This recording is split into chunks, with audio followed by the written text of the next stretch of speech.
Good morning, class. Been a while since I did a donk guide, but I am back to help you get better in Armored Core 6 3v3s.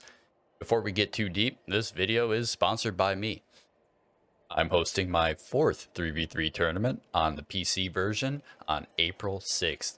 First place team takes home 500, second place takes home 150 bucks, and third place gets 50. Check out the sign up link in the description. So who am I? I play on the 3v3 team, Javs Quads, when I can make time, mostly in scrims, and when we won Fight in Cowboys 3v3 tournament. The Javs Quads roster shifts from week to week. Across all rosters, we have 5 tournament wins. I play a rushdown aggro build and spend way too much time assault boosting. The vast bulk of this video is going to be the most recent tournament roster and I chatting about what builds we play and the strategies that brought home the W. But first, I want to go over some basic skills. Equip terminal armor. I'll say that again. Equip terminal armor. This is not a choice. This is mandatory. In an organized 3v3 setting, players will notice that you don't have it and one-shot you into a respawn screen before you can say pulse protection can guard the whole team. Most times, it's possible to take lethal damage before Pulse Armor's animation has even finished. Assault Armor has the same problem as Pulse Armor, perishing before getting value. That value word is one I use in my commentary a lot. Consider the raw damage and stagger output of 2 ear shots. If that player gets off an extra salvo, it doesn't matter if they have 1 AP or a million AP. The damage is done and they can still swing the fight. That being said, you should probably call people out at 1 AP and finish them off. That's my terminal armor rant. I tried to keep it short. On to the rest of the tips. You'll need at least a 6th grade reading level and a credit score of 650. Barring any of these prerequisites, situational awareness is the next best thing. There are tools on the screen here, here, and here. These tell you when you should run for your life, and these tell you who to target. Finally, this tells you when to fight. That's the basics of situational awareness, but let's go deeper. See these funny lines. These lines indicate how many players are locked onto a given target on either team, friend or foe. 3 lines by your name, imminent death. 0 lines by your name, free real estate. 2 lines by an opponent's name, add yours to truly one combo that Born Mesa tank. This is a gross oversimplification. For my next magic trick, I'll explain clock management in under 30 seconds. Fights take a fixed amount of time in 3v3s due to the mandatory nature of terminal armor. I'll get to that. And respawns take a fixed amount of time. By doing some funny math with these squiggly lines that I'm told are like addition but cooler, we can hypothesize that the maximum number of fights and therefore points a team can score is... None of that is important. Here's how it works. Both teams are trying to cockblock the other in the final minute. Respawn time plus travel time plus terminal armor eats a solid chunk of that time. Note the point diff. Your team's behind, you're probably going to have to go seriously aggro on a target and hopefully get that final score. Other teams behind, you can avoid fighting. If you have to, fight together all at once. Staggered enemies deal no damage and dead ones deal even less. If the game wasn't close in the first place, well, this next nugget will help your team build and maintain that lead. Buckle up, this one gets weird. Let's start with a hypothetical multiple choice scenario. 2 opponents have 1 AP and no terminal armor. 1 opponent has full AP and terminal armor. Assuming optimal conditions for each with 3 minutes on the clock, should we A. Kill both 1 AP opponents as fast as possible and then focus the last target together quickly, or kill both 1 AP opponents and then crowd control the full AP player for as long as possible? B would be correct. Consider the optimal situation. Outnumbering the opponents. And we're talking about momentum here. The goal is to prevent your opponents from grouping up. Further illustrate my point, let's look into situation A where we frag out as fast as possible. There's some chance we take damage, but we get 3 kills, so what's the problem? The other team will be coming back at full strength all at once. Next fight's anyone's game, and if they pull momentum out of it, they can swing the score. Whereas if we can stall the final player, kick them, chain stagger, but hold off on your strongest punish weapons, may be able to prevent incoming damage and delay their respawn. The kill is effectively secured, so long as the team outnumbers the solo AC and can land their staggering weapons, so there's no need to rush.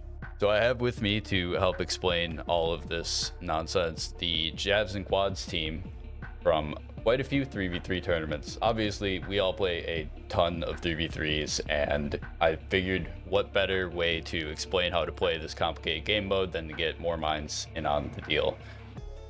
So I've covered a few things already in my script, but we can start with your personal builds. I think that's a interesting bit of discussion because 3v3 builds can be a bit different than 1v1, and how they play in the team particularly sometimes needs more explanation than looking at the parts. So let's go in Discord order here. Sparkwad. So I play the Earshot Rat, which is a combination, a hybrid support assault build. So it runs double HML MLTO for hand missiles with double earshot on the back, and its purpose is to be kill confirm, kill stagger, stagger punish, neutral, dive. It does everything. Okay, so I've got the build on screen here so they can see. So in terms of like confirming kills, are you using like mostly your missile launchers to tag people from a distance, or? Yes. Typically, you want to alternate fire on the missiles so that it's harder to dodge all of them in one volley. And it'll usually catch bigger, less agile builds. If you want to confirm grounded targets or targets that have gone outside your missile range, you can always try and splash an earshot. Or if you want to get really close and aggressive, you can go for a kick. This build has very high AB. So you've built around AB for your boost movement? I would say so, yes. I use the PO4 booster, mainly for the quick boost. Quick boost. The PO4 is very cheap good. Quick boost too, compared to the Burst.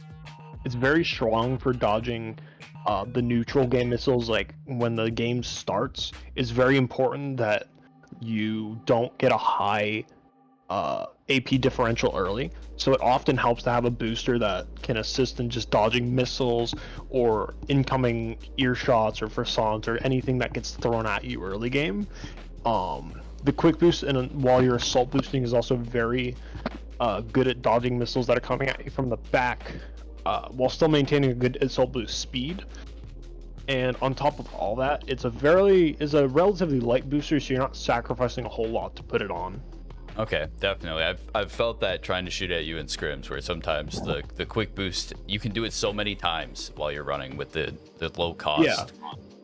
And yeah, I mean the earshots speak for themselves, right? You're manually aiming these, I presume. Sometimes earshots are very, very strong in threes, mainly because of their high.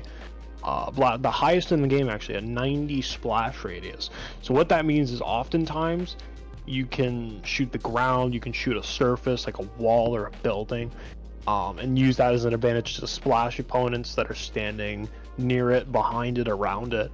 Yeah, that helps avoid the FCS jank, right? Are there any other benefits to that? No beep. No beep. If people are aware of you or unaware of you, they won't get that audio cue to dodge your earshot. So you can catch people off guard with it as well, and it allows you to have finer control. Right, because if someone does a little hop, right, that earshot's gonna sail right over their head because the FCS is speeding up. Yeah. Okay. Yeah. Well, the rest of you play around the ear rat a little bit. Do you have any thoughts about what it's like playing with it? Is there anything you guys do when you have an ear rat around? Keep an eye on earshots. You know, if I see a shot land, I want to shoot missiles at it. You know. Okay, so you're looking for, listening for that earshot sometimes even, and then. Yeah. Finding that target to punish. Okay. Just situational awareness, really. Yeah, that checks out. I think I talked about situational awareness for 70% of this video before the interview. So. Yeah, and to double back on the earshots too, they're also a very strong peel.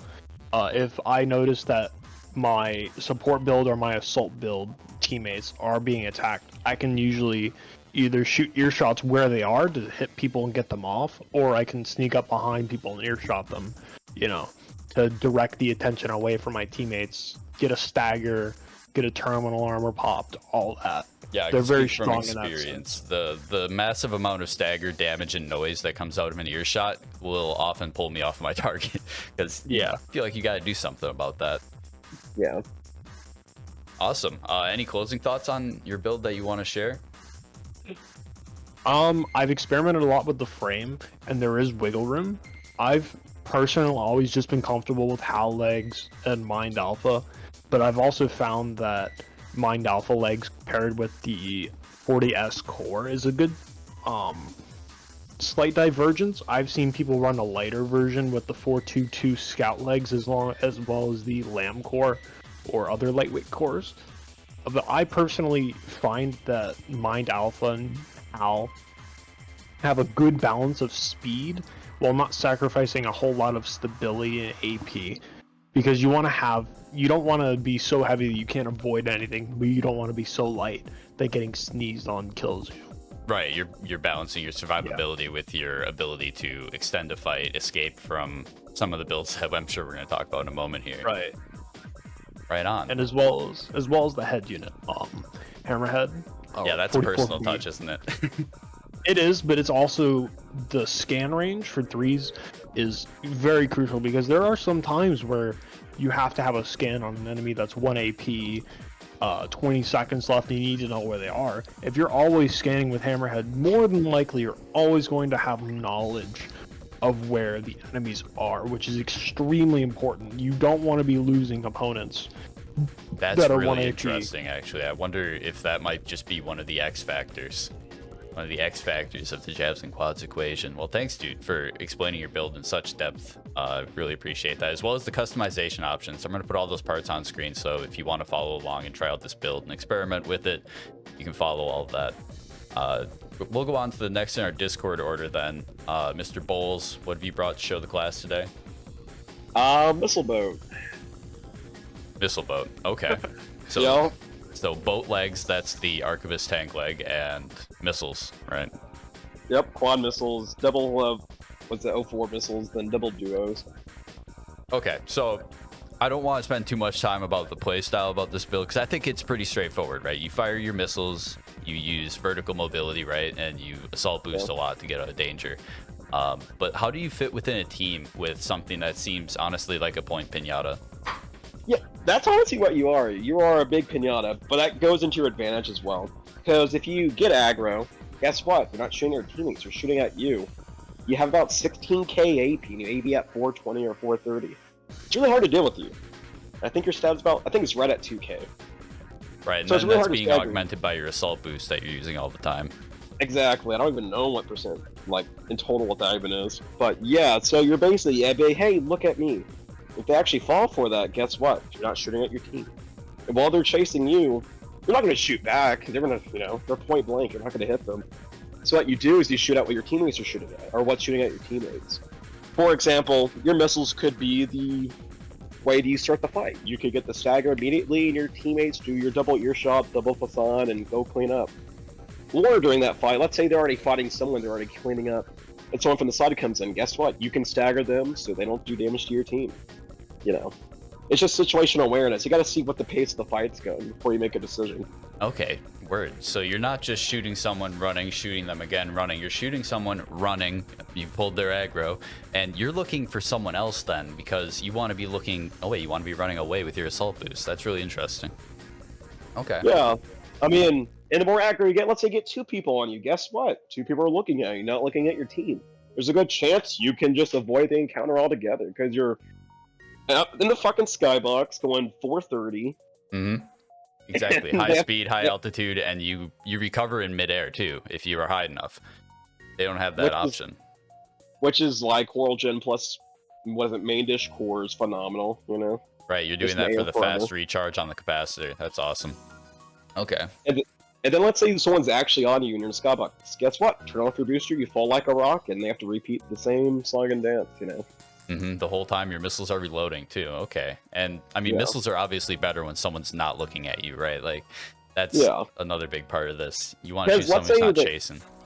let's say they all ignore you. Guess what? Win-win. They get to spam their whole team. They don't do anything about it. Do you know how much stagger output your build can do in one volley? It can stagger, even before tank stability got nerfed, you could stagger max stability tank. And that's like 2800. Okay, yeah, that's a lot of missile stagger. So, like he was saying, they either look at you or they look at your team. And it hurts. It really does. And if they look at you, it's more of a win for your team. Are there any parts considerations that you've made with this build? Anything you like to swap out, or maybe something you've experimented with?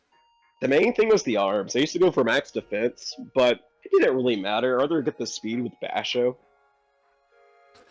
Basho makes sense. You don't need the aiming for anything. I mean, it's a dump stat anyway, but with missiles, it's the dumbest stat in the entire game. And percent-wise, you're not really losing too much from going from Basho to the big, was it Talao arms or whatever? Like, percent-wise, it doesn't really matter. You just want that AP. All right. Well, if I may interject as well, we used to pre-patch before 1.06. We used to have bolts running PFOW. Oh yeah, that. Yeah, if you want to explain the PFOW. PFOW is interesting because it shreds TA a little bit. So what you could do is, when you see TA, you could do like double full charge, pulse missiles, and guess what? You did like half their, maybe not half, but you cut a big part of their TA timer down. Right, that TA timer is one of the hard stops for fights. It's one of the things that's dictating the entire pace of the match. So cutting that down when those missiles were really performing was quite something. If you have a clip of it, I'd love it. Otherwise, I have to take our word for it. Yeah, but the reason I got off of it because it made the stagger inconsistent. I just didn't want to run it anymore. Right, because you really want people staggered when you pin them with a volley. Yeah. Okay. How do you guys feel about playing around the boat, having it on your team for so long? It's very, I will say first off, it's not a build you're going to want to run in ranked or the build blows in ranked. It's definitely a build you need communication with because you're on your end, you need to know who he's shooting missiles at and staggering to go for. And on his end, he needs to be able to tell his teammates who's coming for him, how many people are on him, if they're hard focused on him, etc., etc. So a lot of the times we're also listening for him calling out, hey, I've got 1 on me, I've got 2 and 3 on me, that kind of thing. And people might try to argue, oh, it's not worth having a boat. It's not useful. He only does stagger. It's very monumental because of our damage output overall. If you can get an insta stagger when Toast and I are looking, that's an insta kill on just about anything, and that is a far more powerful tool than having another rushdown or a light rat as well, right? Because light rats, while you might have evasiveness, if you get caught out even once, it's game over, right? I can speak from scrims trying to kick bulls out of the air. Sometimes it takes a few combos or a few people even to make it a confirmed kill because it has great energy defense and a lot of AP. Yep. So, yeah. I also love playing aggressive for the missile boat as well because I can always go in and there's missile support behind me. So it's like it just turbocharges stagger bars, right? Where the zims and the missiles and everything is just easy for sounds, easy ear shots. That seems like a pretty good transition into your build then, Toast. Wait, there was one more thing though. It's really good at cleaning up TA. Oh, true. You have 4 options with incredible range, and I'm presuming different flight patterns. So what you do is you wait into the TA bars, like about a third done, maybe half, and you just cycle your missiles, and you will tech. Yeah, there you go. You got the missiles on their way before it's even gone. There's a lot of times in match, they're instantly dead. There's not even a delay. They're just dead. That's definitely something you want to be doing in your matches. Like, if they get that extra second to fire their ear shots, that could be a teammate staggered or terminal armored, you know? Yeah. Right on, dude. Well, Toast, then, the build that we both play. Your build, right? Yeah, well, maybe, but I'm going to let you talk about it. Alright, yeah, so build consists of just double Zims, double Fasans, just incredibly brawly. Wants to live in CQC, and obviously fantastic for cleaning up TA targets as well, since Zims is just a scatter weapon. Yep, filling the air with pellets. Yep, all you need is that 1 damage ricochet and easy cleanups. 100%. So the shotguns are definitely really good for doing a lot of stagger, and they do their stagger instantaneously, so you don't have to be in the fight for as long, right? Yeah, it's definitely, like I said with Balls' boat as well, it definitely helps I can go in with the missiles, so if I get a CQC, I can more than likely get the stagger off before the opponent get the stagger off on me, if it's coordinated well. So then I can obviously just get my burst damage done with the Fasans, and then maybe a follow-up ear shot from Farquaad or something, and I can just get out scot-free. Definitely, and the shotguns give you a bit of like stagger extension too, but the Fasans don't. Right? Like we tried like a lot of them, and they don't do like a knockback. Yeah, so speaking of the knockback, actually, because I was originally running LCDs, but I think that's why we obviously swapped over to the Fasans, because it was just knocking people out of the ear shots and stuff, especially if the target was in the air. Oh, okay. But Fasans obviously don't do that. So Fasans are letting the whole team connect instead of knocking the enemy around. Even though the damage is still pretty similar, but it doesn't have that displacement. Really good against shields. Oh, yeah. That's right. The Fasan into shields. So if you have ever made the mistake of bringing pulse armor into get absolutely deleted by a Fasan, but more importantly, if anyone has a shield, it has the same effect where if they don't block the immediate impact of the Fasan, they're gonna take the unshielded modifiers, or the unshielded damage and unshielded stagger. Now the Fasan, honestly, one of the highest projectile velocities in the game, right? Right behind the linear rifle. I think it's like 900. Yeah, it's ridiculous. So the build's not only like a rush down, kick you in the face and shoot you with a shotgun's build, but you can hit people from across nearly the whole map with those.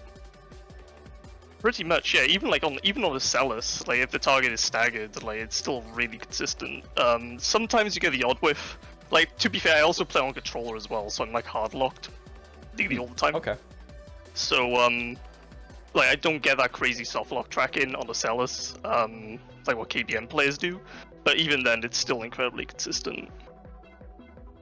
Right on, right on. Have you played other builds in threes, or is this just the one that you stuck with? Been testing out that worker build. That obviously we seen in the last tournament. Yep, not too great on it just yet, because it's really weird to play compared to the Zims. Right, yeah, because you're not necessarily going for all the assault boost gameplay. Because what you'll see if you watch Toast play in the gameplay on screen is you're gonna see just a ton of rush down, a bunch of assault boosting, right, spending your energy. The worker builds, which coincidentally I can also put on screen because we have footage of that.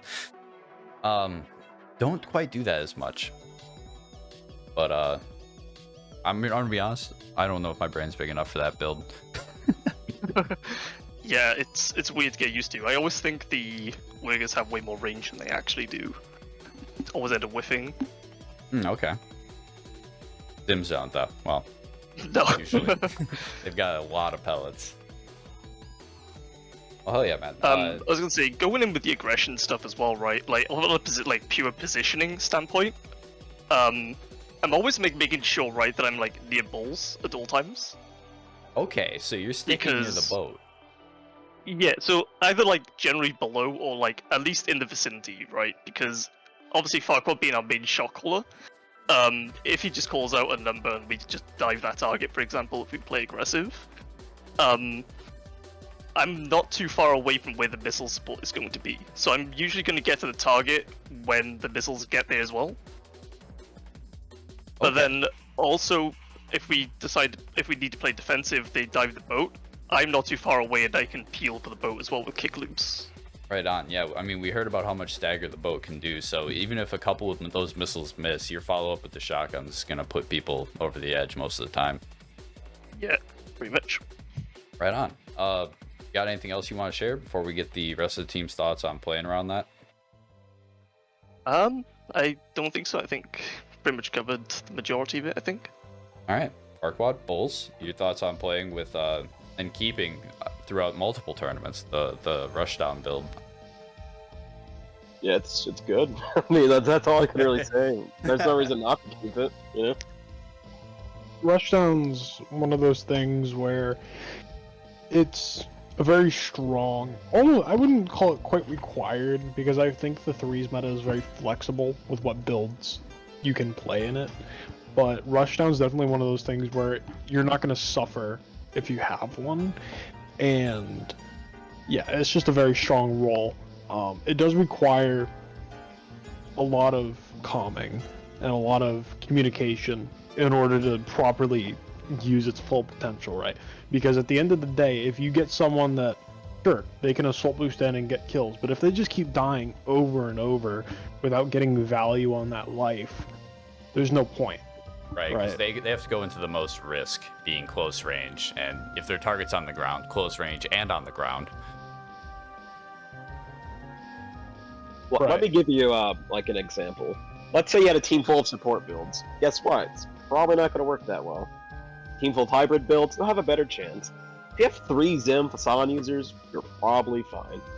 So I know someone's going to say something about fighting an all-missile team, because they played ranked ladder. And, ranked is it's not the same. Yeah, exactly. So in ladder, you can't tell your team to focus one missile boat, and if you get spread out, you're all getting hit by missiles and no one's killing anyone quick, while the other team can focus targets. But in teams with comms, being on Discord, being able to call it out, if 3 people attack one missile rat, they're gonna die extremely quick. Yeah, probably instantly. Yeah, word. One thing I think that having some kind of close range burst damage is that it allows your team to have some control over the pace of the fight. Where if you're all like pokey builds or kiting builds, or I mean Earrats is like here or there. I don't even know how to talk about hybrid that. build. That's like that's my take. It's a hybrid build. Like if the other team rushes in on you and they catch you, it's a disadvantage. Where if you have someone who's close range, the enemy team rushes in on them, they have terminal armor and they get value, it can turn a fight. Yeah. Yeah, and another thing that Toast especially is very good at is trading. A lot of the momentum that we gain is just from an opening engagement where we trade deaths, right? Toast usually gets termed first, but we're able to get a term off that and start keeping our momentum going forward from there. You get a good snowball. Great. I've already explained momentum for the viewers, so hopefully that by this point they've got an understanding of what you're talking about there. Because once you get kills rolling, right, if you take someone off the board, like say they take Toast terminal armor, if you catch like their missile boat sleeping, you've just taken map control off the board. Yeah. There's a good point on top of this as well, that if I choose to engage, right, then we can get kills snowballing, and I engage first. There's a good synergistic property that I can have with Farquad as well, where if I go in and I can draw in multiple players, having multiple hits with a Passant and the Earshot on multiple players, that's just huge value. Yep, we saw it happen in the tournament, so I'm going to try to find that clip. It's a lot. Those weapons combined will stagger and will deal 2/3 of your AP. But then also if I draw in multiple players, right, that's less players that are able to dive the boat too. So if I'm just able to dictate the tempo and just keep going in, and it just buys time for everybody else. Right, so you get them looking at you and let your team work. Pretty much. Okay, awesome. I mean, we could talk briefly about just some team strategy, callouts you think are important. Damage focusing, I think, is one of the main targets that has finer points to it. If you got anything to say about those, go ahead. The one thing I want to bring up real quick is just like Toast was just saying, tempo of the match.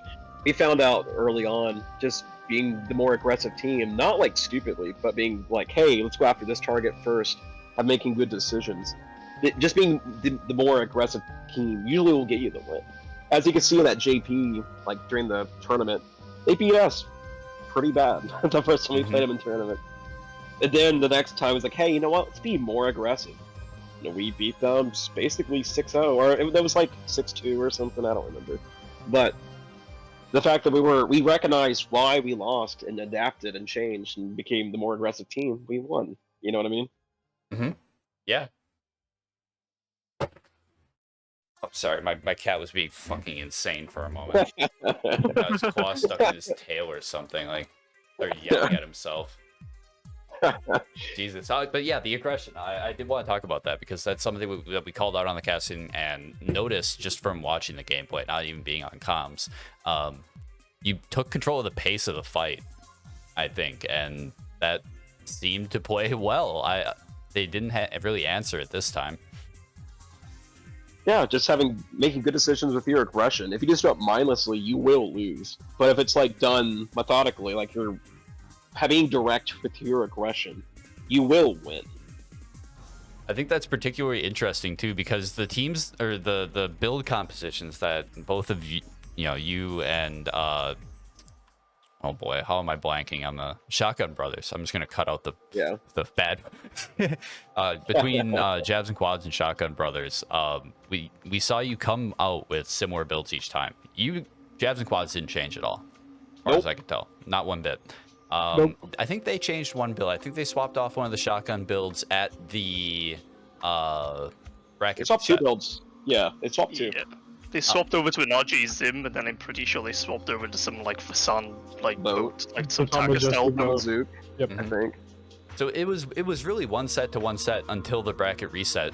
When seeing that they're the only team that had even beaten you in the initial bracket.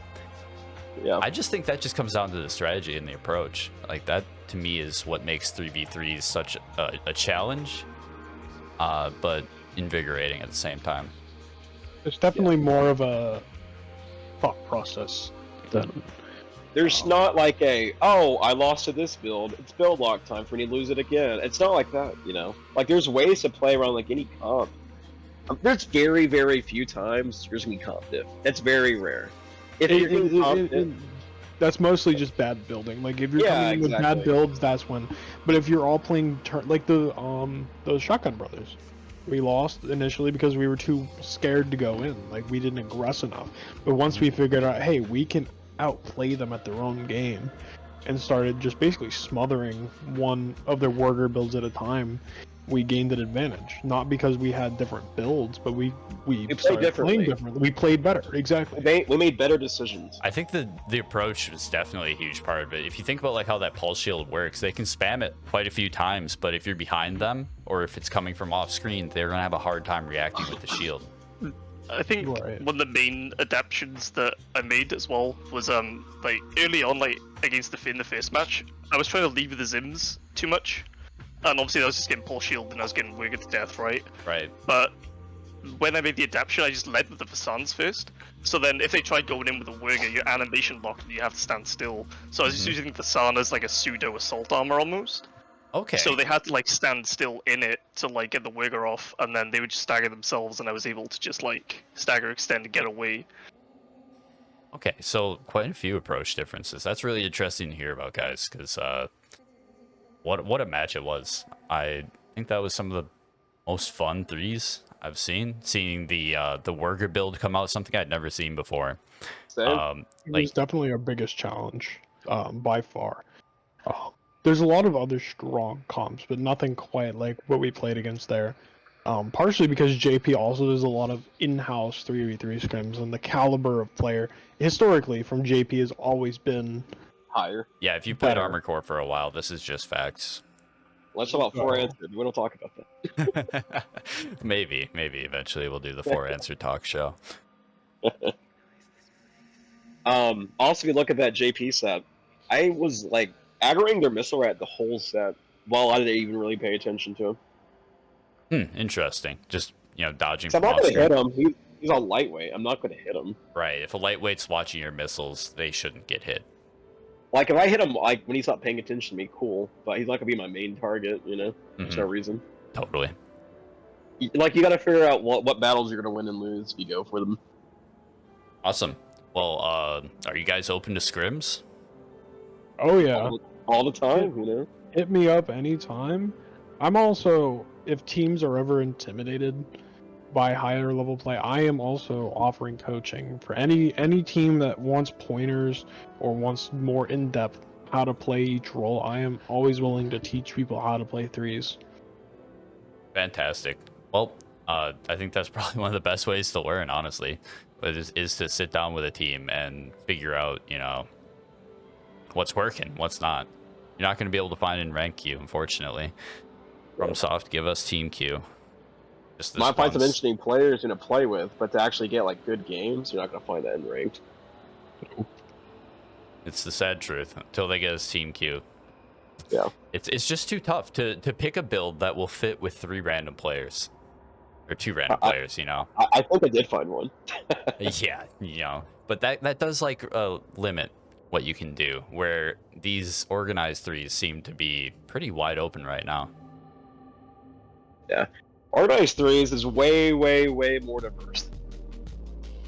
Awesome. Well, I think we've covered all the topics that I wanted to, because some of these got wrapped into one, which is great. Remember to bring your terminal armor. Any closing thoughts, guys, to wrap out your interview here? Congratulations, by the way, on your play. Calming is key. I wasn't sure about including this segment until after the interview.